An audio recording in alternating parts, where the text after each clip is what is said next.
Welcome to the video. Today I'm working on one of my favorite Halloween specials, the Charlie Brown Halloween special with the Great Pumpkin. So I'm just starting with some flats with I wanted to put a little field of wheat behind the pumpkin patch just to kind of give it a rural farm feel. And I'm laying down just a solid color and adding in some rough lines and just sort of general shapes of the wheat. It's sort of meant to be more abstract. With your backgrounds, you don't want to put too much detail into them. You want the focus to be on the foreground, but if you want to have focus on the background, you would put more detail in there and less on the foreground. So I'm just sort of adding in little blobs of color and not being too detail specific with the leaves on the ground, adding in some little floating leaves up in the sky there. And just kind of give a general sense of the fall leaves on the ground and surrounding them, swirling in the wind. Putting in a little bit more abstract blob shapes in the background as well. This is more of a stylistic choice than really a necessary thing, because my style is very cartoony, so for something to be more realistic I wouldn't necessarily do something like this, but it is up to you as an artist if you want to put in something like that. And sometimes you see other artists do these things and you think, hey, that'd be really neat, and you want to try it in your own work. So don't be afraid to kind of go outside of style if you have a specific style and maybe try some other things, because that's how we expand as artists and that's how we grow. Much like how pumpkins grow in a pumpkin patch. I'm just putting in a bit more of detail into the ground. And that's the thing, is the ground should have like little hints of, when you're doing something like a pile of leaves, have little hints of specific shapes of the leaves, but don't feel like you have to do every single leaf, because that's going to take you forever. But if you have sort of these amorphous blob shapes with different colors, with the fall colors of like reds and oranges and yellows, then you're going to have a general sense of what that is meant to be.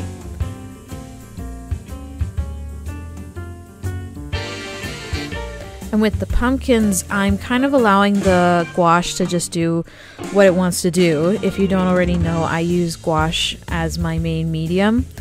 And it functions a lot like a watercolor, but it can also be very opaque like acrylic. So it's sort of in between the two.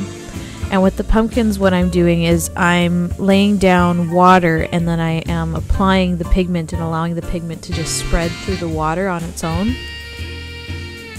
Adding in a little bit of blue for Linus's blanket. And originally I had Linus and Charlie Brown and Lucy, but I realized that Snoopy is the best character of all the Charlie Brown characters, and he had to be in here, especially because his scenes in the Great Pumpkin are so cute, with him running around being the Red Baron. Or is he the Red Baron, or does he fight the Red Baron? Comment below and tell me if he is or fights the Red Baron. And the funny thing about the Charlie Brown characters is that they always look sort of bald, but they have these hints of hair, so I had to kind of translate that into my own style. So you can see I just quickly did sort of a rough shape of the scalp, and then I'm going to add some lines in later to reference the hair.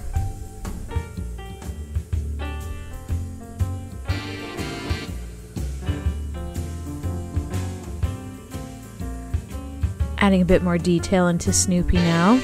And because Snoopy is white, I had to pick a color that was an off-white in order for me to show any kind of shadow on him. You don't want to go too dark with something like this, because it's a children's illustration, but it's also white, so you can do grays, but I decided to go with, I mixed a bit of green with white and got this sort of greenish off-white color for my contrast on Snoopy.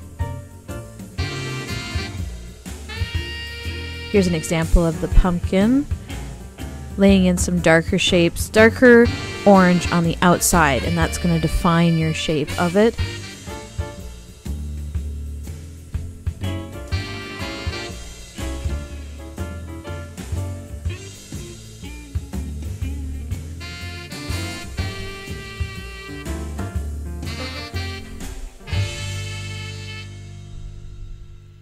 I think I'm mostly just adding in little details now.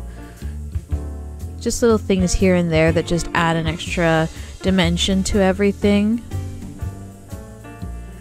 I like to do a lot of dry brushing on my paintings as well. I'll do a lot of washes. That's the great thing about gouache, is you can do this really washy style with watercolor, but then if you want to have some dry brushing, you can do that as well.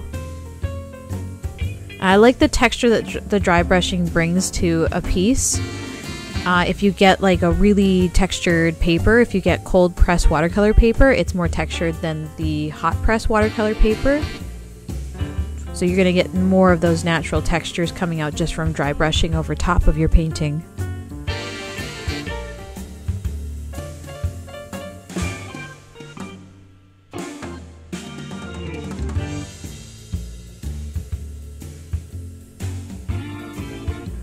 Just adding in small details still. I always say this, but you can always go back and work on stuff more and more and just keep looking at things and keep building it up. But at a certain point you want to make sure that you let yourself finish the painting. At a certain point you have to walk away from your painting.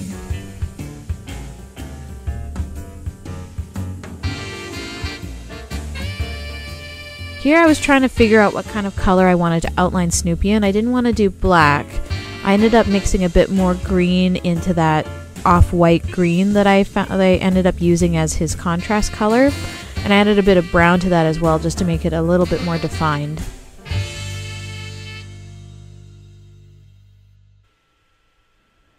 And that's the video for today, everyone. Thank you for watching. Please comment and let me know what you'd like to see me paint next.